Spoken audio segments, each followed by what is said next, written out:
Are you ready to learn how to run the absolute best discovery meeting of your client's life? Well, you're going to find out how to make that happen on today's episode of the Consulting Matters podcast.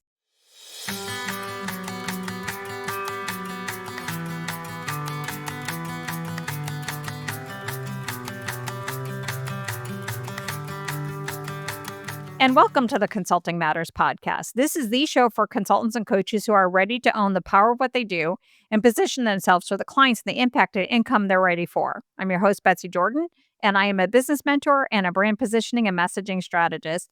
You can learn more about what I do to help my clients make more money through making a bigger difference on my website at www.betsykjordan.com. And don't forget, Jordan's with a Y. I'm super excited about the discovery meeting because I believe in its power. It's literally the most important meeting of your entire consulting or coaching engagement, and it plays the defining role in both your impact and income potential. And if you are somebody who wants to work with leaders and organizations, this is the time that you position yourself as the peer that they need, that your clients need, so that you can influence them to take action on the things that you envision for them that is in their best interest. So there's so much to the discovery meeting. So I've been leading up to this, I think, actually in the past few months. I really got focused on the principles of partnership with Peter Block in episode 123. I shared with you in the last couple episodes about how do you leverage strategic listening and the ROI mindset from Rick Bommelje and Jack Phillips. I shared with you the story from Katie Anderson and how she was able to level up her impact and income while working less in episode 126. All of this comes together here in this moment in the discovery meeting. So not only are you going to discover why this meeting is so critical and how do you make the most of it so that you are positioned as that strategic partner to your clients and you're positioning yourself to land the strategic work, you're going to learn also why sharing your credentials is literally the worst way to establish your credibility and what you need to do instead. And I'm going to give you insight and tips on how to transform, just lame and rigid sales or contracting meetings into meaningful conversations that in themselves deliver powerful client value. So, without further ado, let's dive in. Number one, let's make sure that you and I are on the exact same page around what a discovery meeting is. So, a discovery meeting in my world is that meeting that happens anytime that someone expresses interest in working with you or learning more about what you do. So marketing's job is done when somebody says to you, like, hey, can we meet? Because I want to learn more about working with you. I want to learn more about your programs. So this meeting could be called like a free consult, a free coaching call, free strategy call, free intro call. It could be a meetup for coffee or post networking event call, a call from a referral, request to meet from your website. However, this meeting happens, if they're wanting to learn more about working with you, it's a discovery meeting. And the discovery meeting sets the tone for your entire client engagement. So it dictates the work you do and how you're positioned and how you're paid. So it's the moment of truth, really. So this is what defines your impact and income, ultimately. You could have a ton of followers on social media, tons of subscribers to your email list, lots of people who are being referred to you. You can make so many connections at a networking event. But what really defines your impact and income is what you do with those leads once you have them. And this is decided and defined at the discovery meeting. So the thing about the discovery meeting, there's so many reasons why I'm super passionate about it. It really sets you up to have greater influence. But the thing too is for those of us who are not necessarily like really big fans of marketing, is the best thing about it is you don't need to have a ton of leads to make great money and a difference. You just need to know what to do with them. And that's where the discovery meeting mastery comes in. So, are we on the same page about the discovery meeting? I hope you're nodding your head because then I'm ready to move on to the next key point in this conversation. So the next point is that I want to get into some of the mistakes that people may make when it comes to the discovery meeting, but these are only mistakes in the context as if you are choosing and making a conscious decision that you want to land more strategic work and you want to be positioned and paid more as a strategic partner with your clients. If you're somebody who is interested more in service provider work, and if somebody comes to you and says, hey, I need X, Y, and Z deliverable, and you're cool with like, yes, that's exactly it, and you go straight into contracting or sales, that is fine. And there is nothing wrong with your discovery meeting. You don't need to fix anything if that is the goal of what you're trying to go after. The mistakes that I'm gonna bring up at this point is only relative to an outcome where you wanna position yourself to deliver results from influence, and you wanna position yourself more strategically with clients, and you wanna land those bigger engagements. These are the mistakes that you might make. So the mistakes might be is where you put the spotlight. So, one category of mistakes is having the spotlight on you in the discovery meeting. So, what this looks like is selling your methodology or selling yourself. Like you think you get on the call and it's like, wow, I need to like convince this client like how cool my methodology is or how amazing I am or look at my track record. Or you feel like I got to do like shameless self promotion, which actually the selling the methodology, a lot of us consultants and coaches want to do. Selling ourselves, not so much, but you might feel that pressure. But here's the truth. Here's what no client has ever said. They never book a discovery meeting and have that conversation in their head being like, oh my gosh, I can't wait to meet with a consultant or coach who will impress me with their credentials or sell me on their methodology. That's not what they're thinking about. You really need to get out of your head what you want to accomplish on the discovery meeting and get into your clients' heads of why they even booked it in the first place. So, why does a client book an intro call? Or ask you for coffee or do any of those things that is what is now constituted as just as a discovery meeting. And it's because they have a problem that they care deeply about. And they have a solution that they really want because these goals are very important to them. And they have so many questions in their minds, tons of fears in their hearts. They can't clearly see what it is that they want and how to get there. So they book a discovery meeting. So when you have the spotlight on you, this is all missed. They are missed in that meeting, and you are almost like the hammer looking for the nail. So you are missing them, and that creates a big barrier to the strategic partnership. When what they need as their part of this discovery meeting is they want to walk away with clarity and understanding and validation. And yes, for sure, a solution. And maybe that solution is with you, but the clarity, the validation, the understanding, those are huge goals for them. So if the spotlight's on you, these hopes are missed. But on the flip side, you don't wanna go to the other side where the spotlight is only on them and is not on you, so what this looks like is you solve the problem in the moment when you don't even really have all the data to solve that problem. You try to do free coaching without any permission, without the relationship built, and you're just doing that for free, or you say yes to whatever they ask for. And this is a huge problem because it's so tempting. If they are asking for something that you can deliver, it's like, "Yes, this is great. Let me go land this." But the problem is the client has the nose to the window pane syndrome. Like they may latch onto a particular request for a solution because they don't even really see the big picture in themselves. So there's a couple of mantras that are mine that I would love for you to try on at this moment. Number 1, the client is never right. Neither are you when you are having this first meeting. The client doesn't really know what they want because they don't have the expertise. And as I mentioned, the nose to the window pane syndrome, they are too close to their problems to see it clearly. That's why they need you. And the other thing, they have a go-to solution. 9 times out of 10, if they are reaching out to a consultant or coach, they're going to ask for training or coaching. And the thing is training and coaching is often necessary, rarely sufficient.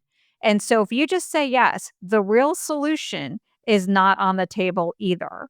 And so you and your client are unclear on their goals. You're unclear of the best way to achieve the goals, and neither one of them works. So what we don't want to do is we don't want to have the spotlight on either just your clients or just you. We need to have the spotlight on both of you. Before I talk about what that looks like to have the spotlight on both of you, I want you to think for a second. Have you ever made these mistakes? Have you ever gone into a discovery meeting and had the spotlight firmly on you, trying to convince a client to sign up for your methodology or try to sell yourself? Or have you gone to the flip side where you just say yes to whatever client asks for? And if you've made the mistake, don't feel bad about it. Just what's been the impact and how has it kept you from the strategic work that you want? Again, if you are somebody who is fine with the service provider positioning, those are not mistakes. That's effective for what you are trying to accomplish. It's only a mistake is if you want the strategic, more transformational client engagements. So, got that clear? Now let's talk about what does it look like to have the spotlight on both of you. And what this means is changing the focus of the discovery meeting to directional agreement. So there's 4 key outcomes that you want to walk away with in the discovery meeting. It's not going to be Selling them on anything at this particular point in time is not going to be solving anything. We're not moving into the solution. It's really getting clarity on the direction. What are their goals? What is it that they really want to achieve? Not what their solution is, but if that solution was in place, what would they be able to create or achieve that they are not creating or achieving right now? And then why does achieving those goals even matter?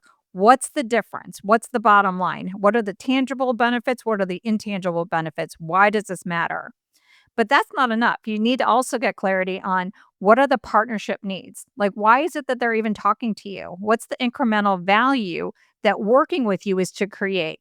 These are the four outcomes of a strategic positioning, directional agreement, discovery meeting conversation. Those are your listen fors. That's the goal. And your focus is to position yourself as the partner that they might not even known that they've always been looking for, and position your consulting or coaching against their biggest goals. Those are the two things. So if you focus on the discovery meeting, is the spotlight is on both of you, which is how are we going to work together towards achieving what is mattering the most to your clients? That's what you need to get clarity on. And the thing is too, taking charge of this positioning can be seen as like, wow, you're just so super courageous. I'd posted something a couple weeks ago on LinkedIn and somebody gave me a comment. It's like, wow, Betsy, you're like so courageous. I'm like, really? Like, I don't really feel courageous when I learned how to take charge of my strategic positioning because I look at it as an act of greater service, because I know my clients are not going to get an ROI if I just deliver whatever they ask for. I want to get beyond their wants and I want to get beyond what I want. I want to get to the right solution because that is where I know I'm going to be able to guarantee results and deliver an ROI. And I want to be seen as that ROI. So it doesn't really feel courageous to me. It's just you have to shift your perspective, and that's where the challenge is. And the beauty about discovery meetings in this light, when you're positioning yourself as a strategic partner, is it empowers both of you and your clients to achieve their priority goals and career opportunities. And it works for both. It's the win-win. So this is that moment of truth for you again. Decide consciously with intention, do you want to be a service provider or do you want to be a strategic partner? And if you do want to be a strategic partner, then there's some things that you need to do to shift your discovery meeting to hit these outcomes. And by the way, too, I think I keep saying this over and over again. I didn't realize, like, how much I keep talking about, like, making more money by making a bigger difference, but really, this is what it is. Like, when you position yourself in a strategic way, it's not a mantra, it's not even a tagline. It really is the reality. If you position yourself more strategically, you will be able to have more influence, and if you have more influence, you could have a bigger impact, and if you could have a bigger impact, that's worth more, and that's where this feels like the most ethical approach to growing a consulting or coaching business without slimy sales. So now you know you need to get the spotlight on both you and your clients and have your discovery meeting be directional agreement. How do you make this happen? Let's get into that now. And let me tell you step by step what we need to do. And the main thing about making the shift from a discovery meeting in this light is you need to come ready to master what I call the pivot from wants to needs.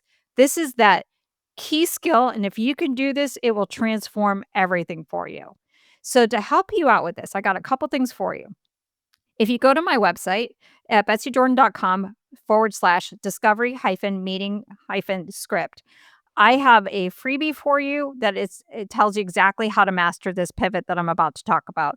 So if you want to take a pause and download this and use that to follow along, that's great. But if you really want to 10x your impact and your fees, even in this economy, I'm super excited for you to consider my group coaching program that I am announcing now. It starts in October. It's called the Impact and Income Accelerator, and you'll learn exactly what you need to do to master this pivot. So you could also head on to my website at betsydordan.com/accelerator. But if to make it easy, you go ahead and grab that discovery meeting script, and it'll really help you out as we go through this. So let me describe to you what the pivot is. So let's say a client comes to you and they have an initial request. They say something like, hey, we have a conflict resolution training that we want you to design and deliver. Instead of just saying, oh, yes, how many people do you have?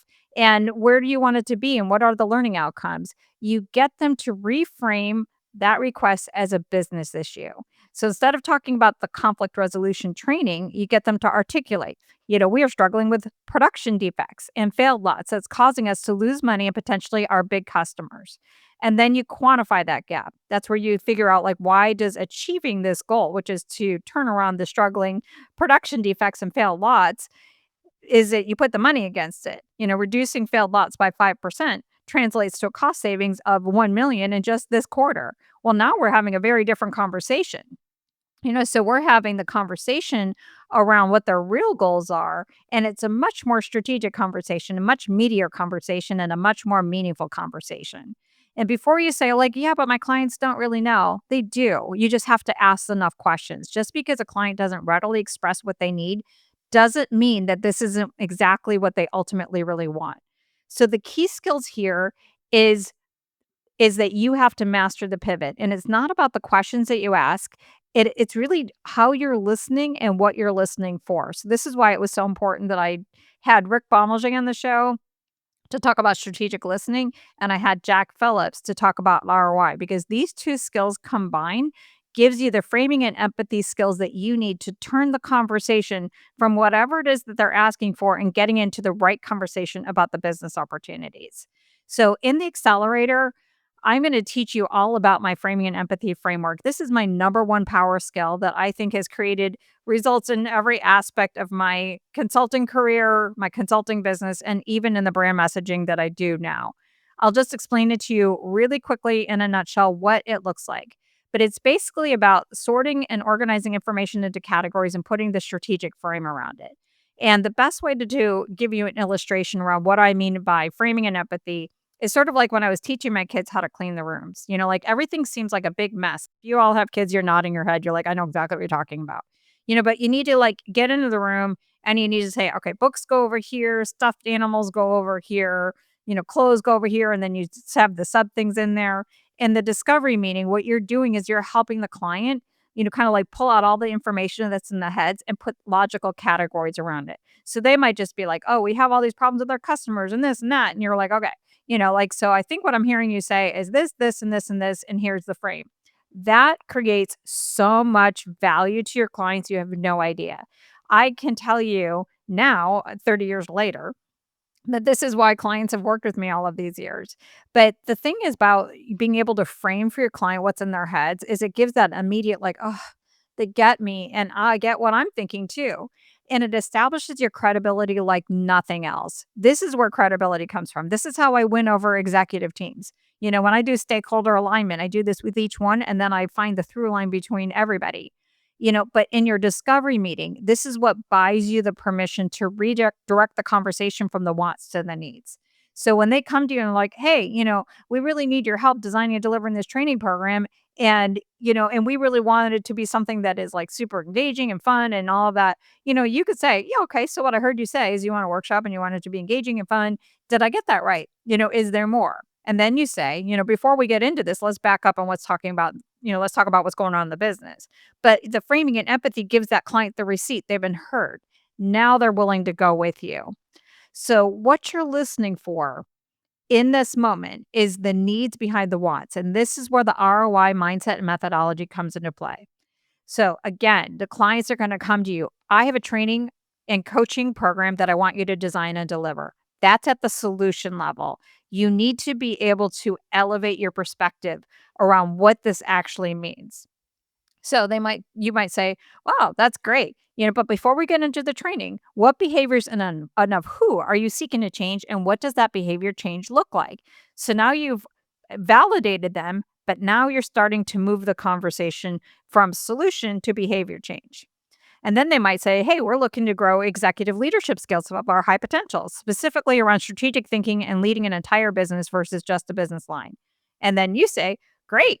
And if you were able to transform your high potentials into highly effective executives, what difference would it make? So now you're moving from behavior change to the business impact.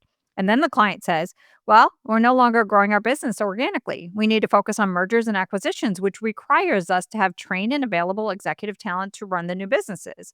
It's like, well, now we're at the strategic frame.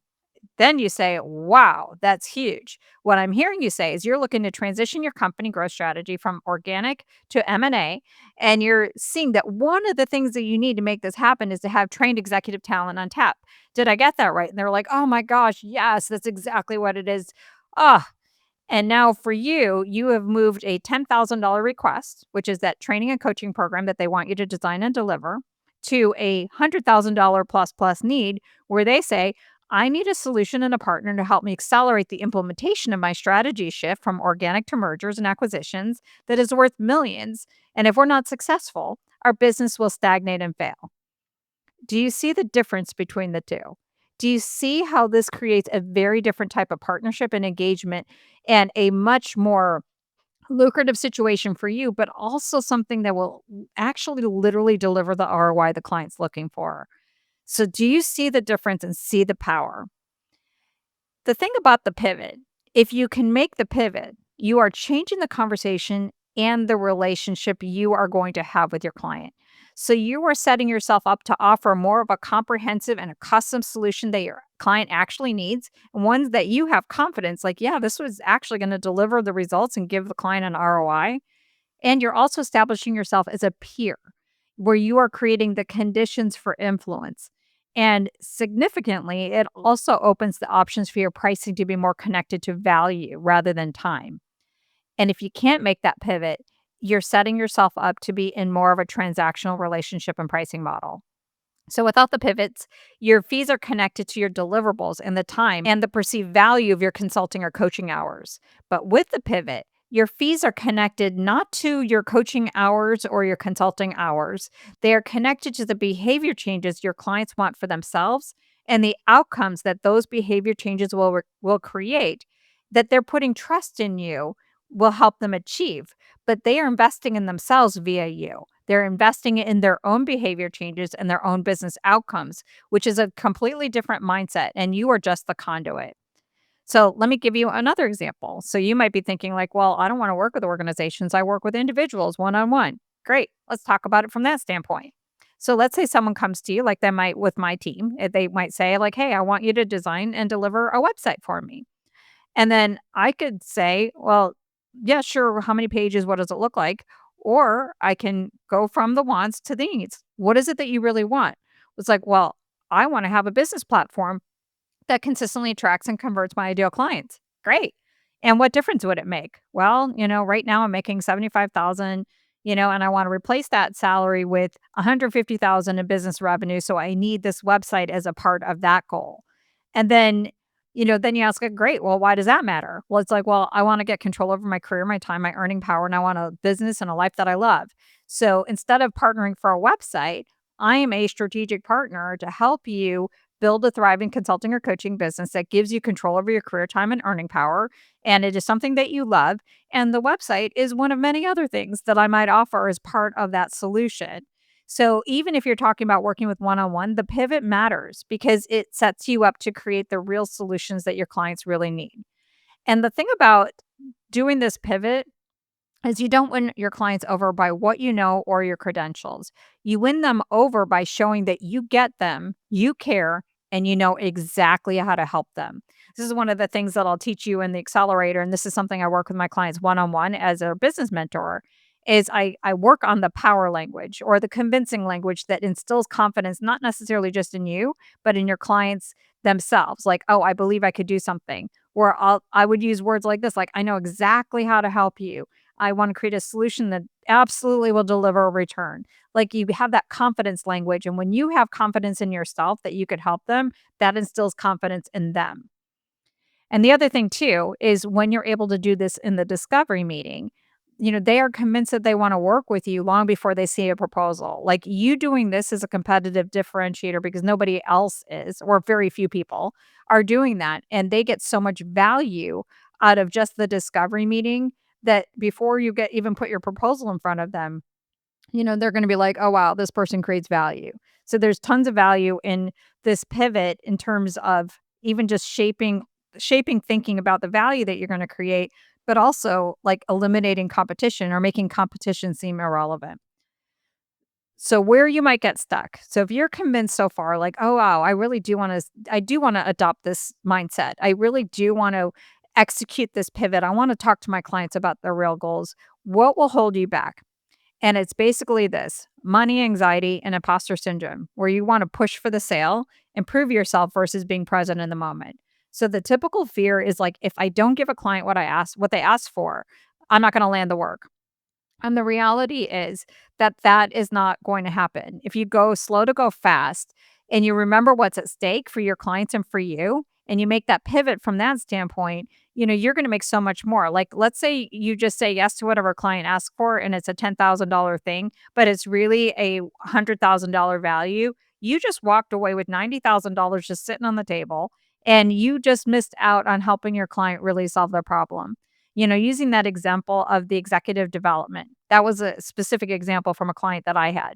If I just gave them the 2-day workshop and it was a one and done, they would have not have achieved their goals. They would not have executive talent on tap because I provided a more comprehensive solution for them that actually delivered on their needs. Like mine included, customized set of competencies that help them define what executive leadership looked like. It included 360s, it included individual coaching, it included group coaching, it included like all types of reinforcements later on. Like we did a comprehensive solution, and it definitely delivered the results. So, what's at stake is, yeah, you might land that small client, but you're leaving so much money, opportunity, influence on the table. It's not even funny. And what's worse for you, as somebody who left corporate or left your 9 to 5 because you wanted more control over your time, you're not getting that control because you are going to have to work harder. Even if you're in a labor intensive project that overall makes great money, you're still working as many hours as you did when you were an employee. So there's a lot at stake with this. So what you're going to have to quell is that money anxiety, that imposter syndrome, that fear is, if I don't give them what they asked for, I'm not going to land the client. And you also really have to step into this whole idea that this is a new type of approach and I just have to be patient with myself. So as a recap, so that's it for what is the discovery meeting, why it matters. You could tell I could probably go on and keep talking about this, but we're on a podcast, so we got to like end it at some point. So let me recap for you what I talked about in this so that we could bottom line it. The discovery meeting is way more than just an intro call. It's a moment of truth that defines your influence, your impact, and your income, and way more than that. And number two is, if you want to land more strategic, higher paying, higher impact client engagements, you have to align your discovery meeting approach towards that end. And how you do this is, you do this first by intentionally putting the spotlight away from, not on you and not on your client, but on both of you and on the partnership. And then you use your strategic listening and your ROI mindset to pivot the conversation to go way beyond the wants to the client's needs, the strategic goals that your clients want your help to get to. That's what we're looking for in the discovery meeting. So, as some next steps to help you implement it, just as I mentioned a second ago, just take on the beginner's mind. This isn't just a skill shift, but it's a paradigm shift. But once you master it, you will complete your transition from employee to business owner and leader to consultant and coach. You're going to make that whole transition complete. So be kind to yourself though, because this is a whole new thing. So just try some things out with a sense of experimentation, a sense of like, I just want to see how this works. Definitely download my discovery meeting script, my website at betsyjordan.com/discovery hyphen meeting hyphen script. It'll definitely give you some easy, quick wins to get started. And if you really, really want to master this, please join the Impact and Income Accelerator. So it starts on October 14th. Early bird pricing is until October 1st. And the best thing about it is it's free for private clients. So if you've been on the fence with wanting to work with me on your brand positioning, strategically framing your offers, your website, or any of those things, for any of my private clients, this comes free. So it's an 8-week group coaching program, and I will walk you step by step through exactly what you need to do to master this pivot, create a compelling proposal that your clients will be like, yes, yes, 1,000 times yes. I will show you how to ask for your worth, close the deal with confidence, and so much more. So please take a look at it. I priced it so that it's something that you can take advantage of now that will help you in this crazy economy where clients are skittish and they need like credible proof that working with you is going to create an ROI, and you're going to get all of that and more. So head on over to my website and learn more about that. And so that's it for today's show. If you got any value out of it, please subscribe to it wherever you're listening. Would greatly appreciate it if you can rate and review the show on Apple. And if you have any colleagues who are trying to level up their impact and income, please pass this episode along to them. And until next time, thanks so much for listening.